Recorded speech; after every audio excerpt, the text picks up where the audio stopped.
this whole thing, we look at life like it's about what you can get from life. And I think, you know, I read something, I was like, that's not what it is. You're gonna always be unfulfilled if you look at life like that. It's about knowing you're gonna leave one day. And, you know, when you leave, the only way you're gonna be fulfilled is if you know you gave everything you had. Really though, and you emptied yourself here. And you left it all here, because it's temporary and you got a moment. As you can see, I'm at the UFC PI. Today I got a call to be tested for doping with Ada Kim. It took me like longer than 1 hour to pee. I cannot pee like this easy. I drink 2 liters water and I couldn't. Now when they left, now I always the whole time in the restroom. Now I cannot stop. Before I couldn't start, now I cannot stop. So it's like a fight. Sometimes you cannot start, but when you start, you never stop.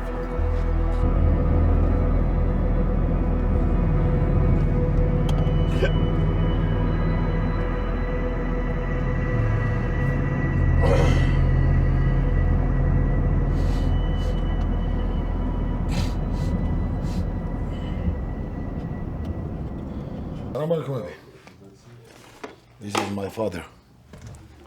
Hello, salam alaikum. Check, Raja over. You see, he just listening if I make Raja over.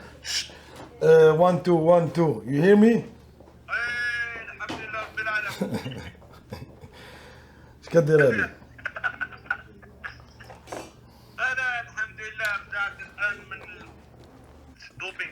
Hey brother, I got tested. Who is this guys? Yes. I got tested. Yeah. I could. Are you too? Right now? No, I'm just giving the... I just finished. He fighting also for UFC. Hey Abu, wallah, I just finished testing you Ada. The grind that people go, the grind that fighters go through is psychological, physical. You can also almost call it torture. Imagine every waking minute of your day, no matter, even if I was drinking this coffee, I'm thinking that I'm gonna get punched in the face in 12 weeks time, and it's constant in your mind. And I might get embarrassed, I might get beaten, I might get thrown on my head. I need to win, I need to perform. And it's just constant pressure, and that's the psychological side. Then, within all that stuff, you need to train and perform within training as well. And also keep up with family duties, if you've got a family, kids, even if you're looking after your parents. So all the normal stuff that you need to do. So if you actually look at the makeup of a fighter, he's a normal person and he has this underlying wave constantly going on, or this voice, remember, you're gonna fight soon, you're gonna fight soon, and you're gonna get hit, and you might get embarrassed, and it's just constant. And this is the thing that I think a lot of people don't understand, and that's just the psychological side. Now the physical side is the grind. This is the best king in the world, the king of Morocco. He's a very, very big personality in the world. He's a role model for the whole world. He's the king of the whole world in my eyes. And he have today birthday. I wish him all the best for his future. And I hope Allah protect him and let him always be happy. That's the beautiful thing about fighting, is that, and I talked about it the other day online, is that it brings people from all over the world together. Yeah. Cultures, religions, Yes. the way they were raised, backgrounds, Yeah. everything. But sport is sport. Yeah. Just exactly the way you talked about the music thing, where rappers and they only understand your language, but everybody understands sport. Everybody's a fan of fighting. Yeah. With what you and your brother have accomplished, what is your mission with this gift and this opportunity that you have with fighting? Yeah, like I said, the sport don't have a language. And for example, my brother fought one time in Tajikistan. This is a country I didn't even know. I was in school and I was very good in school, but I didn't even know this country. So I didn't think ever that I will go in my life to Tajikistan, but sport made it possible. And sport connects all the people from all over the world.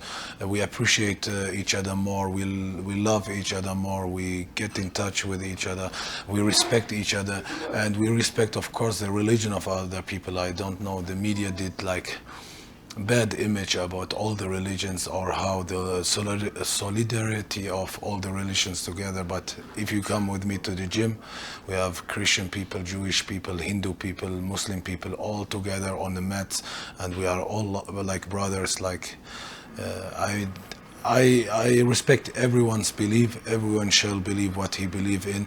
I can advise people because the thing I believe in is like my religion, okay?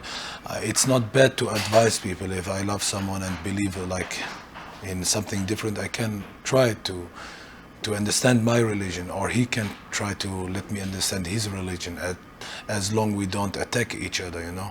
But it worked, and I love to be in America because all the people respect my religion. I feel after the training, I go pray in front of people.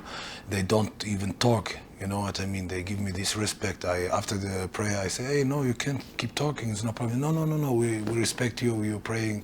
So this I really appreciate about these people here, especially in the UFC PI.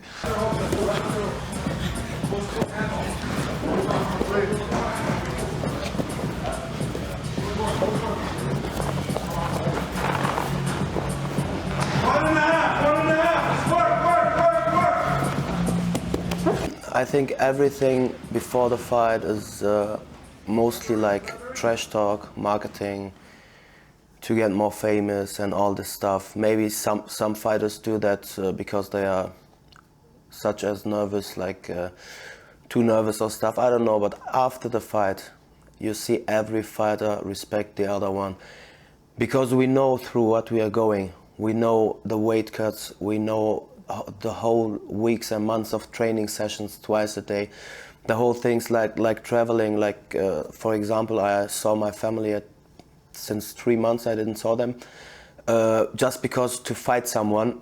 And yeah, after the fight, you know your opponent did like maybe exactly the same thing, and that's you respect that. That's such a big thing.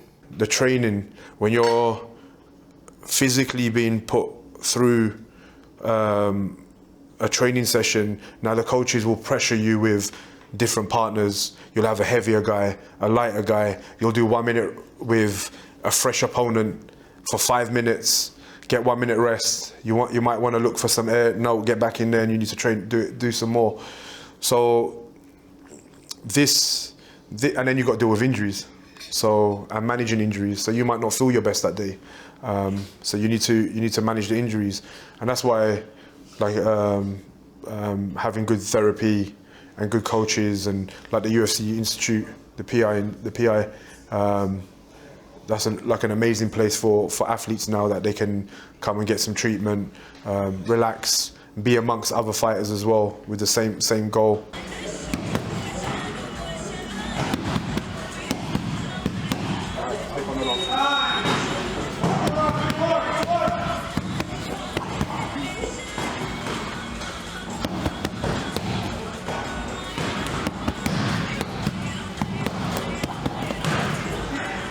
Brian never stopped doing Pico.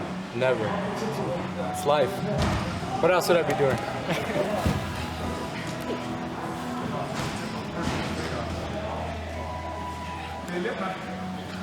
Going with him. Scram. Scram. Make you tired.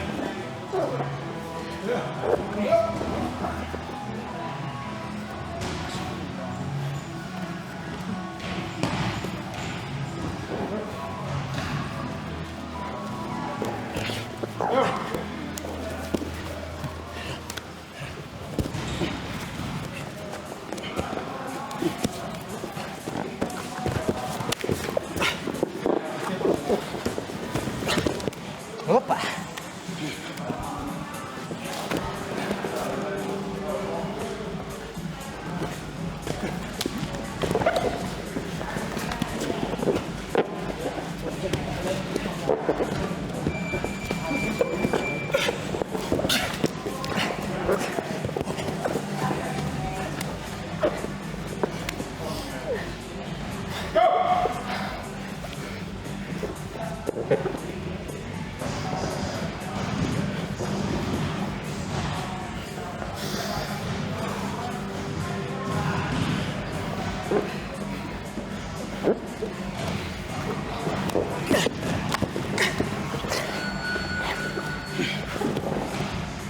coach who win 2018, the best coach in the world.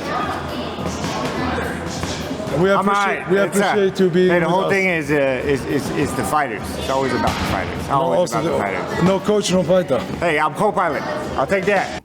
In the whole world, 7 or 6.5 billion people, but only 500 UFC fighter, you know, and we are like a small family.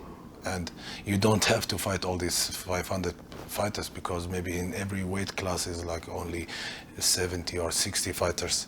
So we almost know each other all, and somehow we get in touch with each other, and we respect each other. We even fight with each other after eating with each other, but it doesn't matter, it's sport, you know. The people, they just see, okay, two people go in the cage and smash each other, but that's not the sport, you know. The sport taught me how to be disciplined, how to respect more. I respect all my opponents, because I know what they do for getting in this cage, you know. 2 months suffering, 2 months leaving their parents or their wives or kids alone, go to another country, prepare, and yeah. And therefore, I always gonna give my opponents respect. As long as he respect my family and my religion, I'm fine with everyone.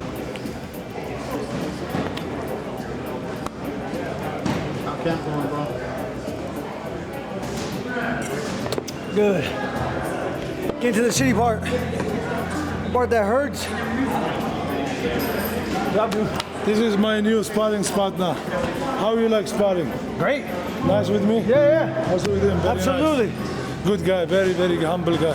I like this guy. There's more culture in these rooms than most colleges out there, you know. Like you said, there's no religion, there's no ethnicity. It was just dudes trying to scrap, trying to get better. And I mean, you got guys from every race, every creed, every religion, all working towards the same goal. So if that's not unity, what is, you know?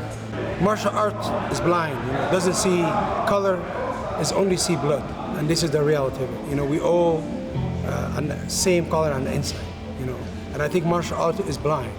And I think you see a lot of guys try to promote about Brazilian, about black, about white, about this. We're all brothers. At the end of the day, we all bleed the same. And you got guys here like, you know, Abu Bakr, Khabib's brother, he's here. Justin Gaethje will be fighting Khabib. You got Uthman Abu Zaitar, he's my brother, he come. I asked Frankie Edgar to come. I asked Justin to come. Justin have a fight. I asked Alexander Almeida, who's a great jiu-jitsu fighter, to come. I got Mark Madsen, he's an Olympic silver medalist in Greco-Roman. I asked him to come. Now, we have on the mat Frankie Edgar, Dan Ige, Alexander Almeida, Uthman Azaitar, Justin Gaethje, and the list on Abu Bakr Nurmagomedov.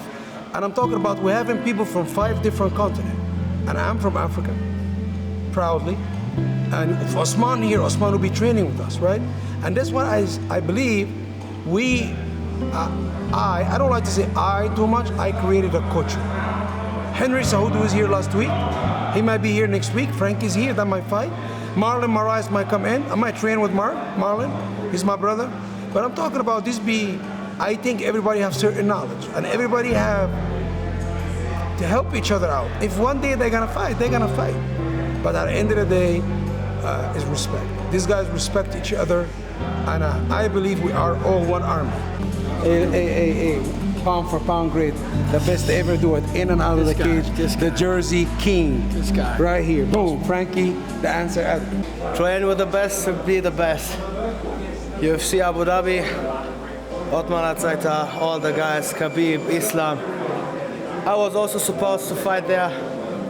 My fight is gonna move to Australia, but yeah, we train with the best guys here, the best management, the best team. I'm happy to be a part of the team, and stay tuned, guys. Man, I think it's just. But again, one thing I always told everyone is we chose to be here, so we're here because we want to be here, and I think that's the underlying voice, and that's what's going to make people champions.